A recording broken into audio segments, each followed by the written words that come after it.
तेज रफ्तार और गलत तरीके से वाहन चलाने से आए दिन हादसे होते हैं। बावजूद इसके लोग अपनी जान का जोखिम मोल लेने से नहीं डरते। रुड़की में हाईवे पर एक बुजुर्ग बाइक पर स्टंट करते हुए कैमरे में कैद हुआ। स्टंट करते हुए बुजुर्ग का वीडियो वायरल हो रहा है। ये वीडियो ऐसा है कि इसे देखकर आप भी हैरान रह जाएंगे। ये रिपोर्ट देखिए।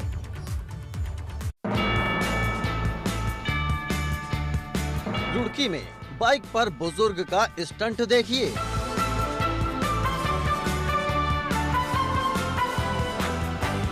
हाईवे पर बाइक सवार बुजुर्ग का कारनामा देखिए।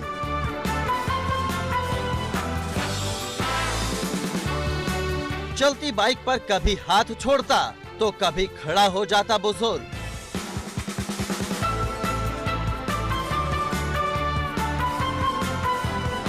बाइक चलाते चलाते लेट जाता स्टंटबाज बुजुर्ग।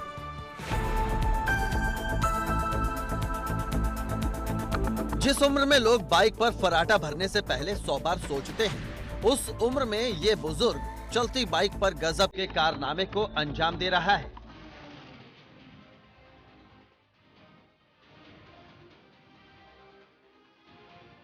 हालांकि इस तरह से चलती बाइक पर स्टंट करना जायज नहीं है, लेकिन ट्रैफिक नियमों की अनदेखी करते हुए ये बुजुर्ग बाइक पर स्टंट करने लगा।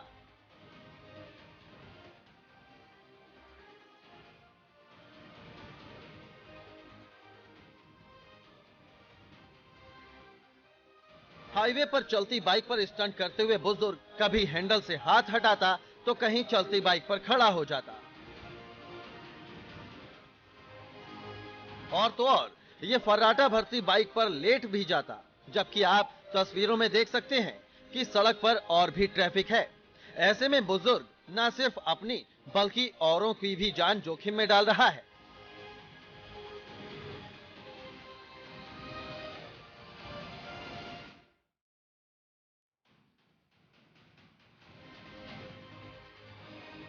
सोशल मीडिया पर स्टंटबाज बुजुर्ग का वीडियो वायरल हुआ तो अब पुलिस भी इनकी पहचान करने में जुट गई है। हालांकि अब देखने वाली बात होगी कि स्टंटबाज बुजुर्ग को तलाश कर पुलिस क्या कार्रवाई करती है।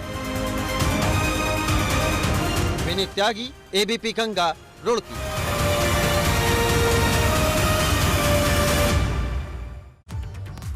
और अब बात सीएम के नैनीताल दौरे की करेंगे। सीएम पुष्कर सिंह धामी नैनीताल के नैना देवी मंदिर पहुंचे।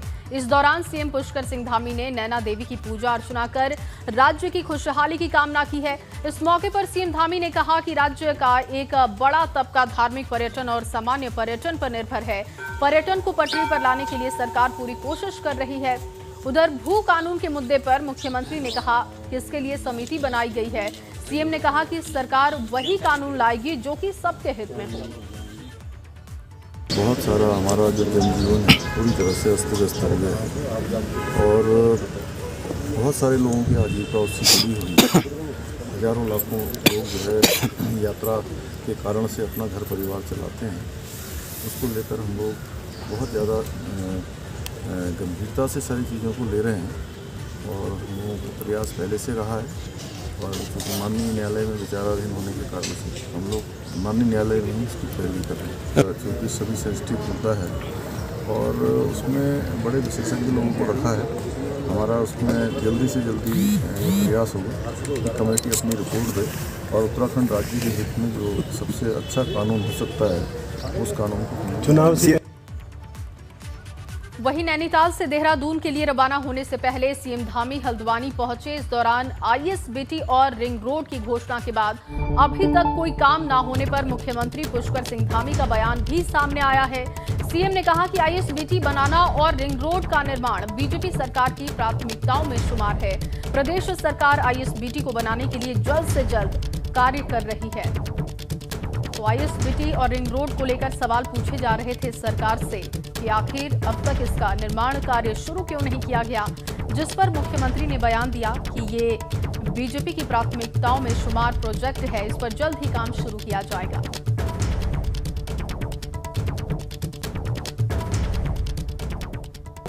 कोशिश करेंगे जल्दी से जल्दी बने। अभी इतने सालों से रुका हुआ है, देखते हैं कि कैसे जल्दी उसका रास्ता निकले। रिंग रोड का कार्य कितनी प्रगति पर है? रिंग रोड के लिए भी जो है बात हुई है NHAI के लोगों से और PWD के लोगों से आपस में समन्वय बनाकर जी जहाँ पर भी कोई दिक्कत आएगी तो उसको देखते हैं कि जल्दी उसका निस्तारण हो।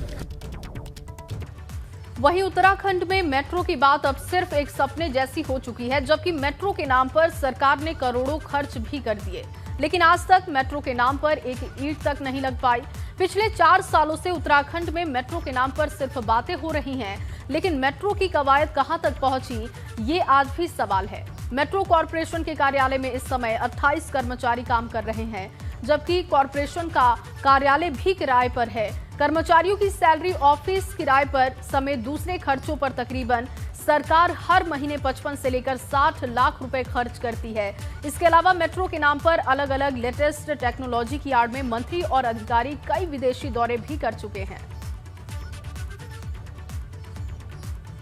नहीं, देखिए, अभी तक जो स्थिति थी कि हमने पहले मेट्रो लाइट प्लान की थी, बीच में फिर हुआ कि देहरादून के अंदर मेट्रो लाइट ठीक नहीं रहेगी, रोप पे किया जाए, तो फिर रोप पे कुछ काम किया गया। अब फाइनली ये उन सब चीज़ों से हम अब बाहर निकल चुके हैं और ये डिसीजन फाइनल हो गया है कि देहरादून के दोनों कॉरिडोर्स पे हम मेट्रो नियो करेंगे।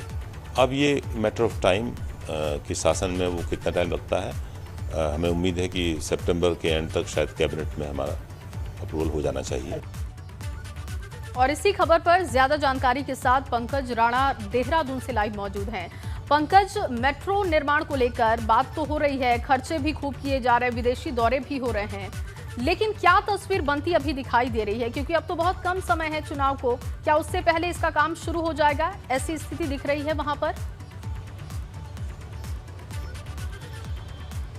ये देखिए, बड़ा ही गंभीर मसला है और ये कहा जा सकता है कि फ़िलहाल अभी मेट्रो के लिए किसी भी तरह की कवायद आगे नहीं बढ़ी है। जो मेट्रो प्रोजेक्ट की फ़ाइल है वो अभी सचिवालय में धूल फांक रही है और अभी भी मेट्रो के जो MD हैं जितेंद्र त्यागी, वो बैठे हैं कि कब तक ये मेट्रो प्रोजेक्ट की फ़ाइल उन तक पहुँचेगी। DPR बन गई है, DPR बनाकर शासन स्तर पर ये चली गई है और कई बार इस फाइल को वापस कर दिया गया है इस वजह से क्योंकि फाइनेंस की ओर से इस पर स्वीकृति नहीं मिल पाई है। कैबिनेट का इंतजार हो रहा है, कैबिनेट में इस फाइल को लाया जाएगा और मेट्रो प्रोजेक्ट के नया जो प्रोजेक्ट बना है मेट्रो नियो, उसको और हरी झंडी मिलेगी। ये 2 कॉरिडोर में बनेगा देहरादून में और इस कॉरिडोर को लेकर हर तरह की व्यवस्थाएं कर ली गई हैं। लेकिन सवाल जो ये खड़ा होता है, कहीं ना कहीं साफ तौर पर कहा जा सकता है जया, कि जिस तरह से पिछले 4 सालों में मेट्रो के नाम पर सरकार ने कई तरह के दौरे किए, विदेशी दौरे किए, मंत्री से लेकर तमाम अधिकारी नई टेक्नोलॉजी जानने के लिए विदेश दौरों पर गए, लेकिन अभी तक उस पर आगे कोई काम नहीं किया गया। ये गंभीर सवाल है और जो मेट्रो कॉरपोरेशन का ऑफिस है उसके लिए तकरीबन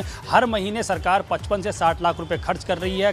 28 कर्मचारी वहां काम कर रहे हैं और एक गंभीर बात यह भी है कि जब मेट्रो प्रोजेक्ट शुरुआत में 2017 में शुरू किया था, उस दौरान जो MD बनाए गए थे जितेंद्र त्यागी, उन्होंने 3 से 4 महीने बाद ही इससे रिजाइन कर दिया था। वो इसलिए रिजाइन किया था उन्होंने क्योंकि मेट्रो प्रोजेक्ट पर काम आगे नहीं बढ़ा था। हालांकि फिर उन्होंने दोबारा चार्ज लिया है और फिर कॉरपोरेशन के माध्यम से मेट्रो के काम को आगे बढ़ाने की बात कही जा रही है, लेकिन वो भी ये बात मान रहे हैं कि इसमें बहुत बड़ी देरी हुई है। तत्कालीन जब शहरी विकास मंत्री थे मदन कौशिक, उनके द्वारा इसकी घोषणा की गई थी। पहला जो कॉरिडोर था वो देहरादून से ऋषिकेश और हरिद्वार के लिए बनाया गया था, लेकिन ये काफ़ी लंबा प्रोजेक्ट था, उसको कैंसिल करके फिर रोपवे पे बात आई। रोपवे निर्माण को लेकर भी कई तरह की बातें चली, शासन स्तर पर वो फाइल लटक गई, लेकिन अब जो फाइनली तय हुआ है, ये तय किया गया है कि मेट्रो नियो प्रोजेक्ट उत्तराखंड में लाया जाएगा देहरादून में और उसको लेकर आगे कवायद की जाएगी। लेकिन अभी भी सवाल है कि चुनावों से पहले जनता भी कहीं ना कहीं अपनी नाराजगी जाहिर करती है और फिर जनता भी यही कहती है कि ये तो चुनावी वादे हैं, वादों का क्या? हालांकि देखना होगा कि कब तक इस पर काम शुरू होता है,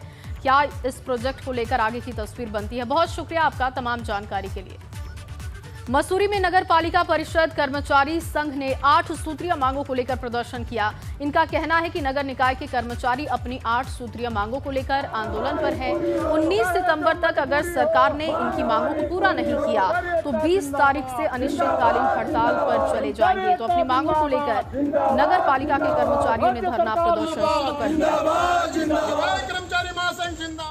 इसी प्रकार से प्रदर्शन का कार्यक्रम है और 13 तारीख को समस्त निकाय के कर्मचारी अपना 1 दिन का सामूहिक अवकाश पर चले जाएंगे। 16 से 19 तारीख तक हम लोगों का कार्मिक धरने का कार्यक्रम होगा और अगर सरकार तभी नहीं चेती तो हम 20 तारीख से समस्त निकाय के कर्मचारी अपनी अनिश्चितकालीन हड़ताल पर चले जाएंगे, जिसकी पूर्ण जिम्मेदारी राज्य सरकार की होगी, क्योंकि कर्मचारियों ने पूरा समय शासन को और सरकार को दिया है। तो क्या मानते 2022 के चुनाव पे भी इसका असर देखने को मिलेगा? जिस सरकार में कर्मचारियों को प्रताड़ित किया गया हो, कर्मचारियों का शोषण किया गया हो, कर्मचारियों के साथ भेदभाव की नीति अपनाई गई हो, उस सरकार का उत्तराखंड से पतन हो। वहीं नानक मत्ता गुरुद्वारे में प्रबंधक कमेटी के आगामी चुनाव को लेकर गुरुद्वारा प्रबंधक कमेटी ने तैयारी शुरू कर दी है। इसको लेकर मीटिंग रखी गई, जिसमें गुरुद्वारा प्रबंधक कमेटी के सदस्य और पदाधिकारी मौजूद रहे। मीटिंग के दौरान चुनाव की तैयारियों पर मंथन भी हुआ। मीटिंग में ये भी मुद्दा उठा कि नानक मत्ता से एक स्थानीय कमेटी मेंबर चुना जाए।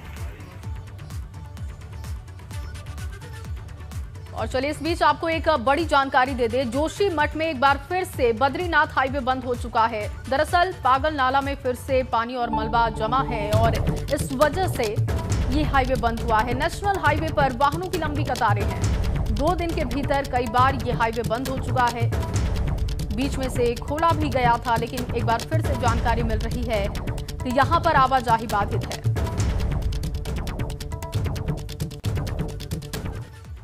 वहीं पहाड़ों पर हुई बारिश से अचानक रामनगर के धनगढ़ी नाले ने विकराल रूप ले लिया है, जिसके चलते कॉर्बेट में रिटेनिंग वॉल बना रहे कॉर्बेट कर्मी और मजदूर पानी में फंस गए। यहां करीब 10 लोग स्पर्दुली रेंज में इस नाले पर सड़क की क्षतिग्रस्त दीवार को बना रहे थे। आपको बता दें कि ये रोड ढिकाला को जोड़ता है, जिस पर अचानक आए पानी को देखकर सभी लोग टापू की ओर भागे, लेकिन पानी इतना तेज था कि इसने टापू की मिट्टी को भी काटना शुरू कर दिया। हालांकि गनीमत ये रही कि धनगढ़ी गेट में कॉर्बेट का स्टाफ समय पर पहुंच गया और रस्सी की मदद से सभी को सुरक्षित बाहर निकाला गया। रेस्क्यू ऑपरेशन की ये तस्वीरें भी आप रामनगर से देख रहे हैं। उधर बड़कोट में मलबा आने से नेशनल हाईवे 94 बंद हो चुका है। यहां पर यमुनोत्री हाईवे कई जगहों पर बाधित है। बताया जा रहा है कि दोबाटा, कुथनोर, पालीगाड़ में पहाड़ी से सड़क पर मलबा आ गया है। पेड़, मलबा और बोल्डर आने से हाईवे बंद हो चुका है। वहीं सड़क पर फंसे राहगीर रास्ता खुलने का इंतजार कर रहे हैं, तो ये रास्ता एक बार फिर से बंद हो चुका है। तस्वीरें देखिए, कई लोग इंतजार कर रहे हैं कि ये रास्ता खुले तो फिर वो सफर और आवाजाही शुरू करें, लेकिन इस वक्त ताजा अपडेट ये है कि ये रास्ता बंद है। उत्तराखंड में बारिश के चलते पहाड़ी इलाकों में भूस्खलन भी जारी है। पिथौरागढ़ में धारचूला तहसील के गरबाधार में लैंडस्लाइड होने की वजह से सड़क बंद है, जिसके गरबाधार गांव जा रहे ग्रामीण रास्ते में फंस गए। इतना ही नहीं, आपको बता दें कि गरबाधार गांव में अभी भी भूस्खलन होने की वजह से कुछ मकान खतरे की जद में आ गए हैं। सड़क बंद होने से गांव के रास्ते बंद हो चुके हैं। भूस्खलन होने से गरबाधार गांव के लोग दहशत में जी रहे हैं। 2 तस्वीरें इस वक्त आप देख पा रहे हैं। लैंडस्लाइड होने की वजह से लगातार लोगों की मुश्किलें बढ़ती हुई दिख रही है। और अब आपको रुद्रप्रयाग से इस वक्त की बड़ी जानकारी दे। वहां पर भी देर रात से मूसलाधार बारिश हो रही है। बद्रीनाथ हाईवे 2 जगहों पर मलबा आने से बंद भी हो चुका है। राजमार्ग पर पहाड़ी से भूस्खलन हो रहा है। नरकोटा और सिरोबगड़ में मलबा जमा हो गया है। बारिश बंद होने के बाद यहां पर मलबा हटाने का काम किया जाएगा, क्योंकि लगातार बारिश होने की वजह से रास्ते को नहीं खोला जा सकता है और अब इंतजार है कि बारिश बंद हो और फिर से इसे खोला जा सके। वहीं केदारनाथ धाम में पिछले 2 दिनों से बारिश हो रही है, जिस वजह से धाम में ठंड बढ़ गई है। इससे केदारपुरी में चल रहे पुनर्निर्माण काम प्रभावित भी हो रहा है। इसके साथ ही केदारनाथ धाम में इन दिनों बादलों के साथ धुंध भी छाई हुई है, जिससे कि पुनर्निर्माण कामों पर असर दिखाई दे रहा है।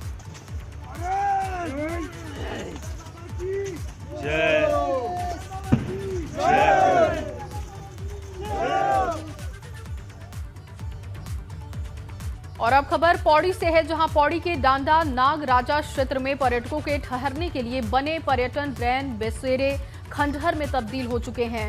इन रैन बसेरों पर करोड़ों रुपए की लागत से इसका निर्माण किया गया था और निर्माण यूपी के समय में करवाया गया था। उत्तराखंड राज्य बनने के बाद से इनकी देखरेख की तरफ किसी ने ध्यान नहीं दिया, जिस वजह से ये खंडहर में तब्दील हो चुके हैं।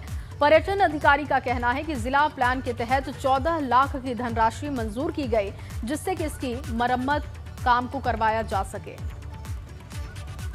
हाँ, उसके मैं भी इंस्पेक्शन में गया था, उसकी स्थिति ठीक नहीं है, तो उसके लिए हमने डिस्ट्रिक्ट प्लान में 14 लाख रुपए उसको धनराशि स्वीकृत कराई है अभी, और निर्माण इकाई को फर्स्ट इंस्टॉलमेंट उनको निर्गत कर दी गई है और वो जल्दी ठीक हो जाएगा और उसको संचालन की स्थिति में आ जाएगा, क्योंकि संचालक भी अभी वहाँ पर है जिनको वो दिया गया है टेंडर के माध्यम से, और उनको भी अच्छा लगा कि आप ये स्वीकृत हो गया पैसा, तो वो उसको स्थिति ठीक हो जाएगी तो उसको संचालित कर सकता है। वहीं हिमालयी बुग्यालों की सुंदरता इन दिनों देखने लायक है। नंदी कुंड में भी इन दिनों ऐसी ही सुंदरता बिखरी हुई है। नंदी कुंड मदमहेश्वर धाम से 15 किलोमीटर की दूरी पर स्थित है।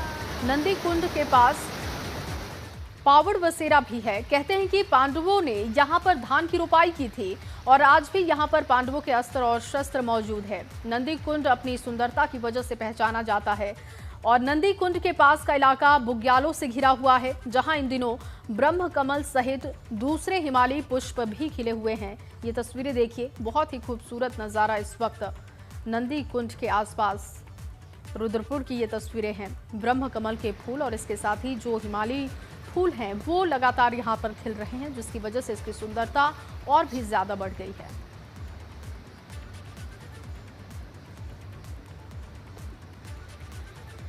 तो मदमहेश्वर धाम के पास नंदी कुंड की मान्यता है। रुद्रप्रयाग की ये तस्वीरें हम आपको दिखा रहे हैं। देखिए, ब्रह्म कमल का फूल जो इस वक्त खिला हुआ है और माना जाता है कि देवताओं का ये पुष्प है। बहुत मान्यता होती है इसकी हिंदू धर्म में। मदमहेश्वर धाम की भी अगर हम बात करें, वहाँ का नज़ारा भी बेहद खूबसूरत इन दिनों बना हुआ है।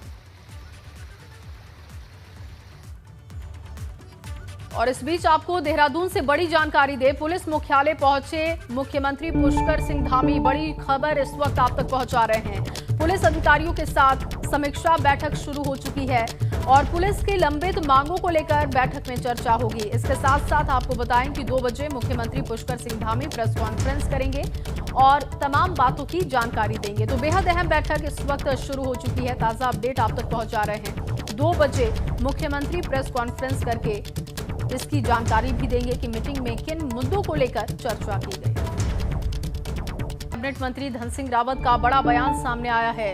बड़ी जानकारी इस वक्त आपको दे रहे हैं। उत्तराखंड की राजनीति को लेकर बड़ा बयान दिया।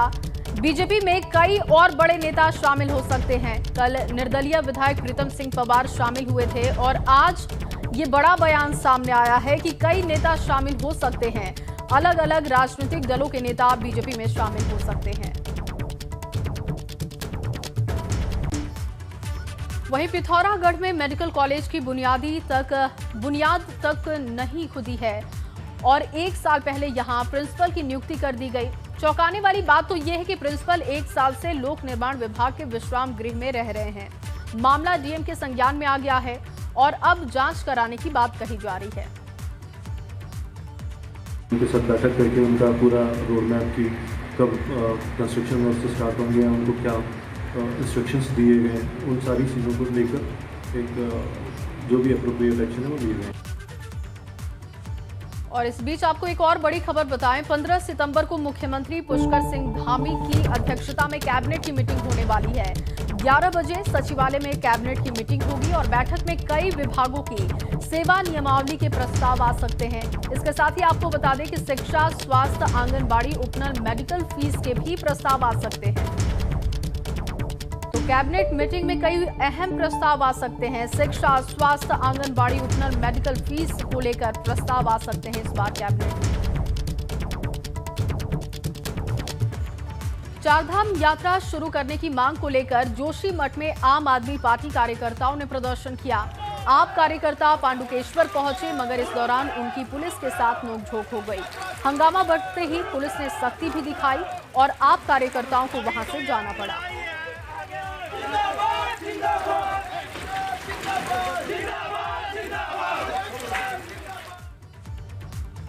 और अब खबर धर्मनगरी हरिद्वार से है, जहां इन दिनों टप्पेबाजों का आतंक है। ये टप्पेबाज कनखल थाना क्षेत्र के कृष्णा नगर में महिला से गहने की सफाई करने के नाम पर सोने के कंगन लेकर फरार हो गए। मौके पर पहुंची पुलिस ने क्षेत्र के आसपास लगे सीसीटीवी कैमरों को भी खंगाला, जिसमें 2 टप्पेबाज युवक दिखाई दिए हैं और पुलिस अब इनकी तलाश कर रही है।